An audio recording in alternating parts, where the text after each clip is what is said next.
యేసయ్య అంట ఒక ఇంటికి వచ్చాడంట. మిమ్మల్ని కూడా అడుగుతాం మెంటర్స్. కపెర్నహూములోకి ఎవరు వచ్చాడు?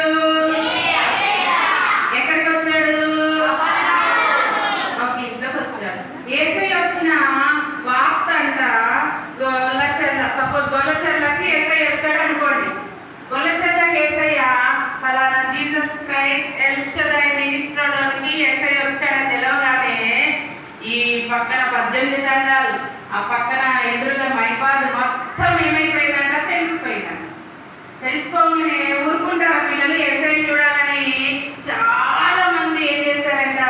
యేసయ్య ఉన్న దగ్గరికి పరిగెత్తుకుంటూ పరిగెత్తుకుంటూ పరిగెత్తుకుంటూ వచ్చారంట. ఆ పరిగెత్తుకుంటూ వచ్చిన వారిలో గుడ్డివారు ఉన్నారంట,